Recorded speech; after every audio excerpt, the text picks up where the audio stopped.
In the headlines, President Bola Tinubu meets with service chiefs in Aso Rock for the first time. Federal government and Nigerian Labour Congress meeting over fuel subsidy removal deadlocked as fuel price is over 700 per litre. Federal government striking health workers set to meet again. And on the foreign scene, Senegal opposition leader Ousmane Sonko sentenced to 2 years. Hello and welcome to Trust News Update. I am Abdurrahman Omar. Thanks for joining.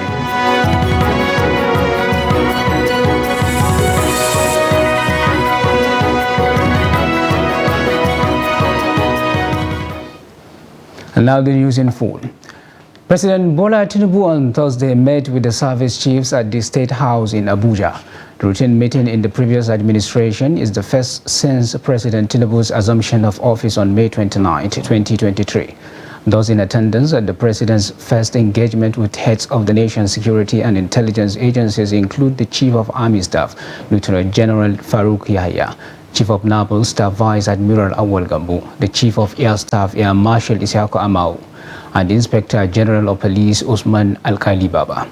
Others are the Director General of the Department of State Service DSS, Yusuf Bichi, and the Director General of the National Intelligence Agency NIA, Ahmed Rufai Abubakar. Tinubu, during his inaugural speech at the Eagle Square on Monday, promised to prioritize security amongst other pressing areas. Nigerians will have to wait a bit to know if the 150% increase in fuel prices announced by the Nigerian National Petroleum Company Limited on Wednesday will stand. A meeting between organized labor and representatives of the federal government over the status of petrol subsidy ended in deadlock on Wednesday night.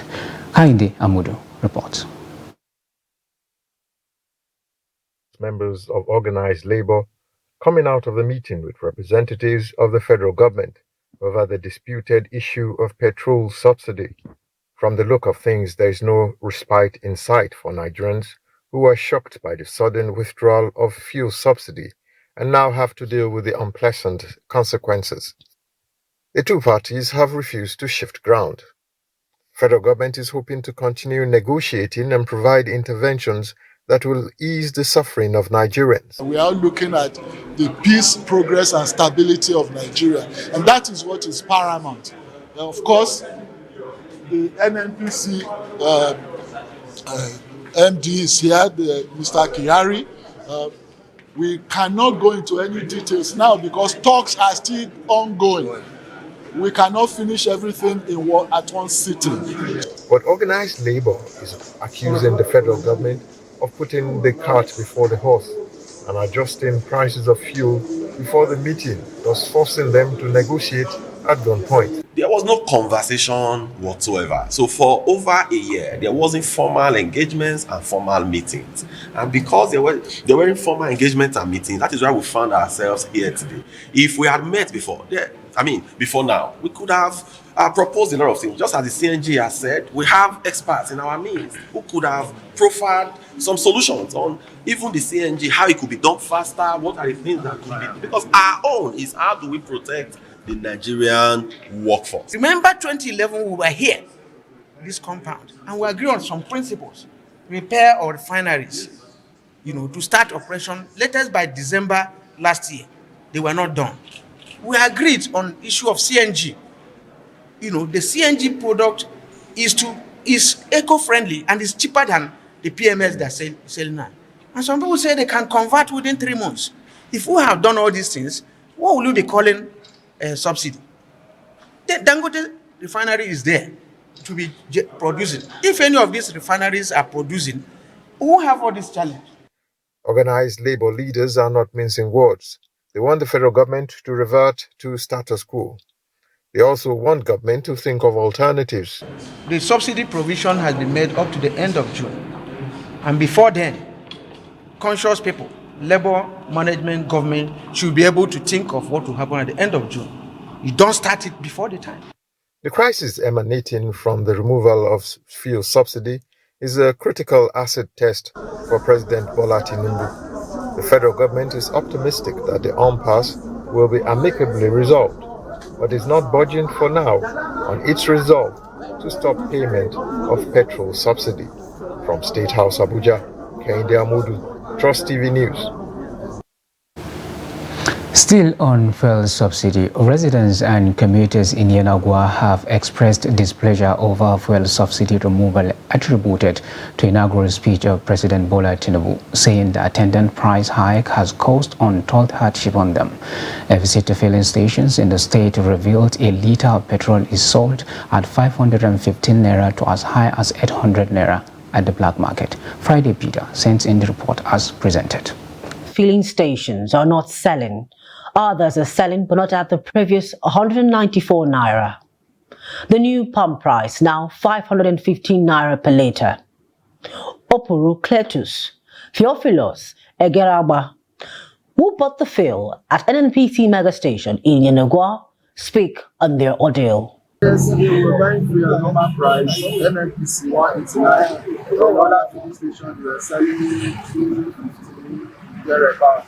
But all of a sudden, yesterday the day NNPC was the same thing before, but today they said it's 550 naira. As our new president enter, we don't even reach 2 days. We don't the year price don't increase to about 600 naira. Some place they tell 700 naira. Some place 800. Some place 500. I don't know why this country don't come there like this. NNPC is still selling the old normal price, but the how to buy is very, very difficult for us. Other commuters, Emmanuel Waterwell and Anne Kabowe, also speak.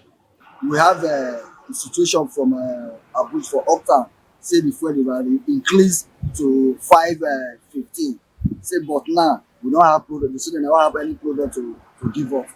But they will have about 4 tankers coming to our fruit fair before they start to sell. It's causing untold hardship because we didn't plan for this. We didn't envisage for this, only to find out on Monday, as soon as Tinubu said the subsidy is gone. Immediately, all the filling station, people that even had just locked up, people that had even selling has increased the price so much. Is really not fair. Swali Waterside was not any different as travelers like Mason Izunibe and Winnie Kenigoro all complained about the hike in transport fare and cost of goods which has affected their lives. I'm coming from Tata Nature. The thing is really affecting us because of the fuel increase, the price. Like from my place to Yenagoa, we were paying 200, 250, but as at yesterday that the fuel price increased, I think it's 500 and above now. Some community before na 2005, but now some of the community they say na 5,000 naira, 6,000 naira, and if both no come now, we know they see customer they buy our market. Yesterday na so we sleep for here till night before we go. Since morning when we come, save no market because both no day. All of them say fuel cost. Whether na the new president or whether na the old one when come out tonight cost this fuel, we don't know. We dey die. Only yesterday and today hungry won't kill us. Residents appeal to the federal government to provide a means of succor as cost of living in Nigeria is now too high. In the meantime, the Northern Elders Forum has urged President Bola Tinubu to fulfill his campaign promises on security and poverty alleviation. The forum noted that Tinubu had made a number of key commitments and promises to Nigerians, expressing hope that he will honor them faithfully. Leaving a congratulatory statement to President Tinubu and Vice President Kashim Shettima, reminded them of the oath they took, which must remain their guide in office until their last days. The statement signed by the Director Publicity and Advocacy of NEF, Hakim Baba Ahmed, said the forum reminded Tinubu of his promise to take insecurity, poverty and high-quality governance as priorities and commended him for his vision of rediscovering Nigeria's greatness, which will be reflected in the lives of ordinary Nigerians. NEF said issues such as inclusion, ensuring justice and fighting corruption should be prioritized as well. Policies that compound poverty should be avoided, and where difficult decisions need to be taken, they should be accompanied by compassion, sensitivity and adequate public awareness.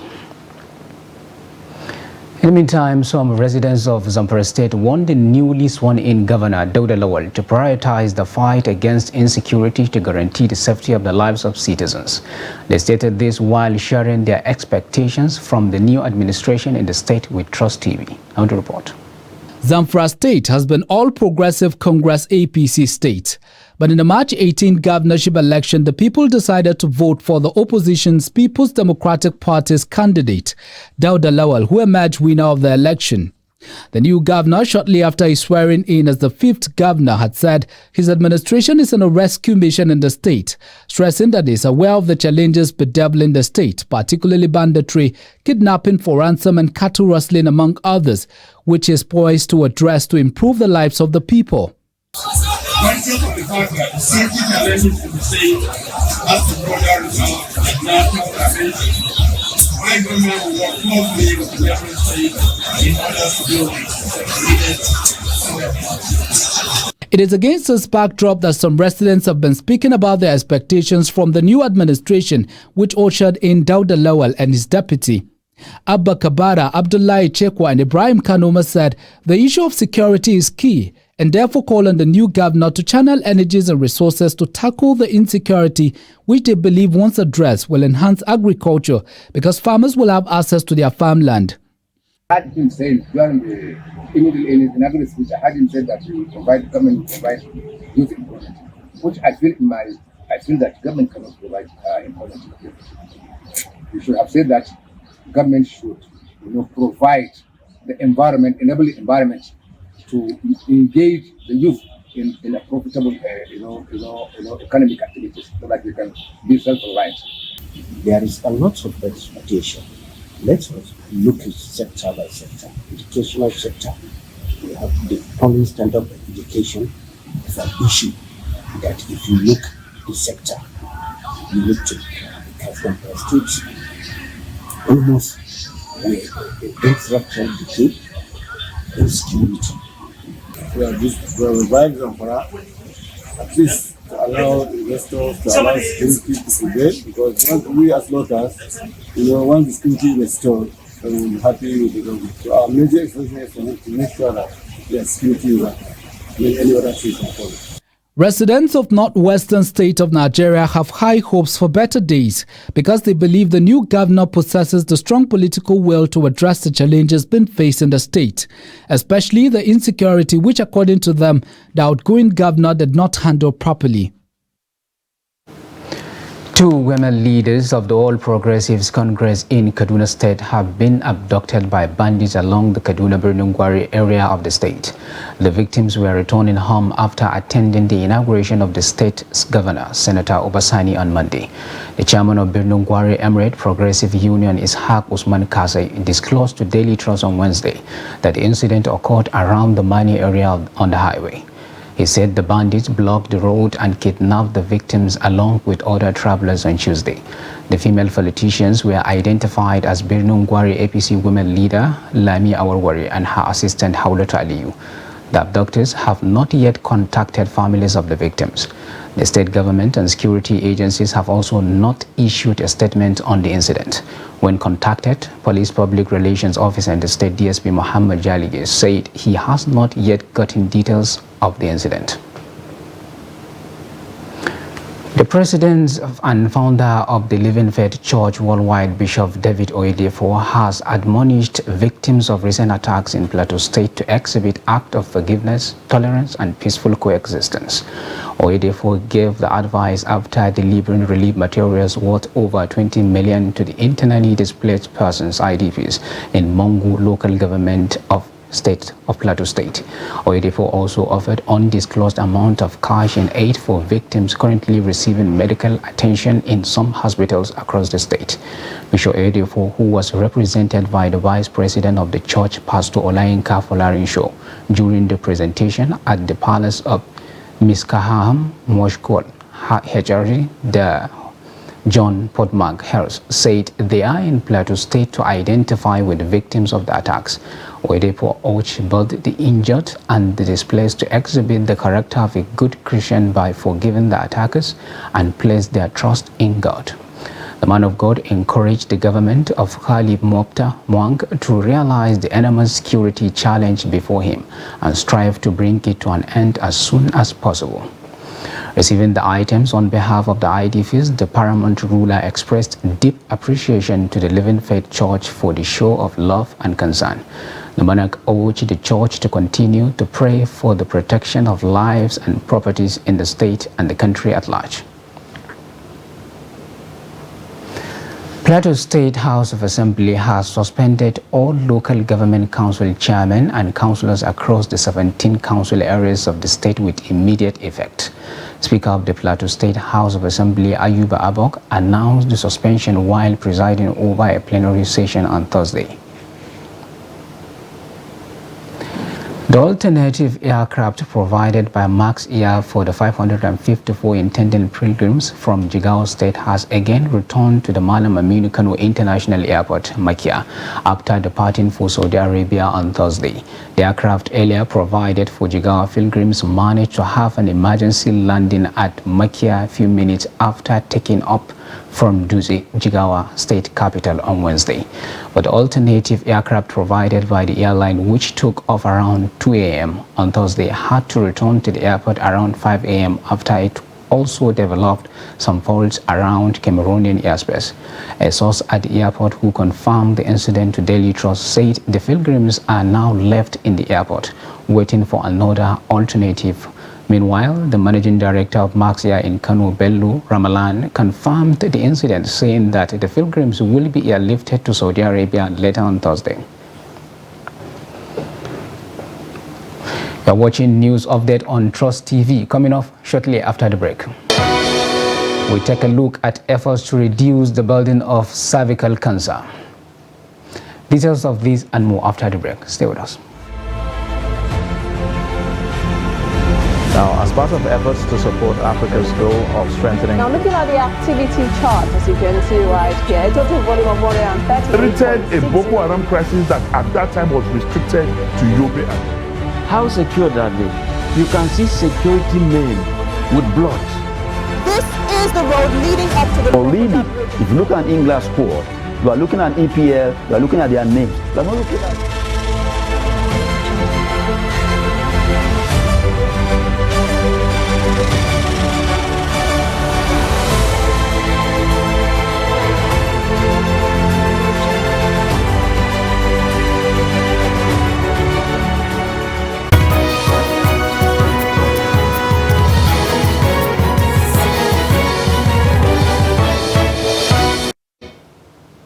Welcome back, and if you are just joining us, this is Trust News Update. Now we take a look at the recap of our top stories. President Bola Tinubu meets with service chiefs in Aso Rock for the first time. And federal government and Nigerian Labour Congress meeting over fuel subsidy removal deadlocked as fuel price hits over 700 per litre. Now moving on to more stories. Following the failure to reach an agreement in its last meeting, the federal government and the striking Joint Health Sector Union JHESU have agreed to meet again today. This comes about a week after leaders of JHESU led the union on an indefinite strike following the failure of government to meet its demands. In a letter dated May 9, 2023, the leadership of JHESU issued a 15-day ultimatum to the federal government over alleged inconsistencies of the government in the ongoing negotiations to adjust the consolidated health salary structure for health workers on their platforms. The organization, which serves as an umbrella body of health workers, unions and associations, noted that the government had shown tendencies to shift from their agreed terms and rules of engagement relating to non-discrimination in the determination of the wages and benefit packages of health workers in Nigeria. While highlighting their demands, the unions called on the federal government to consolidate on health salary structure as agreed in terms of the settlement of September 2017, which had lingered since 2014, among others. The federal government says it is set to introduce the human papillomavirus vaccine into Nigeria's EPI schedule as part of efforts to reduce the burden of cervical cancer in the country. The project, which is anchored by the National Primary Healthcare Development Agency is in 2 phases, with the 16th phase 1 state expected to begin in September 2023. Aisha Salihu reported that stakeholders are recommending the provision and distribution of free vaccines at primary healthcare centers for girls aged 9 to 14 years. The report. Cervical cancer is the only type of cancer caused by a particular type of the human papillomavirus. It ranks as the second most frequent cancer among women in Nigeria and the second most frequent cause of cancer deaths among women between 15 and 44 years of age. The HPV vaccination is said to prevent more than 90% of cancers caused by HPV from ever developing. This advent of human papillomavirus vaccine, especially the quadrivalent and even the night one, this is also very, very good because it's going to be a game changer to prevent the incidence of cancer of the cervix in the environment. The vaccine is targeting children aged 9 to 14 years before their sexual debut. Now, as a sexually transmitted infection, the HPV is very common, such that by the time people are in their adulthood, many people have been exposed. The vaccine protects against some forms of HPV. There are other types of HPV. There are over 14 types that cause cancer. The vaccine prevents against 4 or 9, depending on which one that you use. So by using the vaccine, you potentially remove the kinds of cancer that those ones can cause. The disease is, however, said to be one of the most preventable cancers among women if detected early, as routine screening is believed to drastically save lives. You could go testing. If you test and you have not been exposed to these cancer-causing serotypes, you can take the vaccine. But then you would have to pay. This one that we are ruling out is for the children. But if we source it ourselves and purchase, definitely they are going to pay, but not it is going to be pocket friendly. Screening must still continue, just in case a woman is exposed to other types of viruses not prevented by the vaccine. So has the virus started causing some problems on your cervix? If it has started causing some problems, it doesn't go into cancer straight away. It starts causing little problems which can be treated in under 10-15 minutes. High-risk HPVs cause about 5% of all cancers worldwide, with an estimated 570,000 women and 60,000 men getting an HPV-related cancer each year. In Nigeria, with a population of nearly 200 million people, complex diseases such as cancer are currently emerging as critical healthcare priority, but low socioeconomic status is associated with increased incidence of and mortality from cervical cancer. Aisha Salihu, Trust TV News, Abuja. Chinese President Xi Jinping has assured President Bola Tinubu of increased economic cooperation with Nigeria, saying the country is important to Africa and the world. According to a statement by the president's media aide Tunde Rahman on Wednesday, the Chinese president spoke through his special envoy, Peng Qinghua, Vice Chairperson, Standing Committee of National People's Congress, People's Republic of China. Qinghua, who met with Tinubu at the State House, Abuja, stated that the two countries at present had good bilateral relations and economic cooperation, noting that Chinese companies are doing well in Nigeria in railways, roads, hydropower, and free trade zones. While commending Tinubu's plan to lead Nigeria to a new era of economic development and prosperity, the Chinese envoy said there were areas where Nigeria could benefit from China. Responding, President Tinubu said Nigeria is open for business and constructive partnerships and would work with any country ready to do business with the country. And now on the foreign scene, a court in Senegal has sentenced the leading opposition figure Ousmane Sonko to 2 years in jail for corrupting youth. The court on Thursday accused Sonko, a candidate in the 2014 presidential election, of rape charges and issuing death threats to Sonko. Sonko, 48, was accused of raping a woman who worked in a massage parlor in 2021 and making death threats against her. He denies wrongdoing and is boycotting court proceedings. The case has triggered a violent protest, with Sonko's supporters denouncing the charges against him as politically motivated, which the government and the justice officials deny. Senegal's electoral code prevents individuals convicted of a criminal offense from running for political office. The court also sentenced Sonko's co-accused Ndeyi Khadi Ndeye, the owner of the beauty salon where Sonko was accused of repeatedly abusing an employee, to 2 years imprisonment. And finally, in sports news, Nigeria eliminated host nation Argentina as goals from Ibrahim Mohammed and Rilwanu Haliru Sarki sent the six-time champions out of the FIFA Under-20 World Cup on Wednesday. On an incredible night in Western Argentina, the Flying Eagles pulled out every trick in the book to defend the numbers and then scored 2 goals through quick counterattacks. The performance in this round of 16 match had the Alvecesta Sub-20, who had won all their 3 matches in the group phase, stunned as they crashed out of the tournament. Nigeria head coach Laden Boso had promised that his boys will give as much as they got, and they did that and more with clear intent from the 9th minute. The victory somewhat atoned for Argentina's 2-1 defeat of Nigeria in the final of the 2005 edition of the competition in the Netherlands. That was when Lionel Messi scored twice from the penalty kick spot to deny the African champions.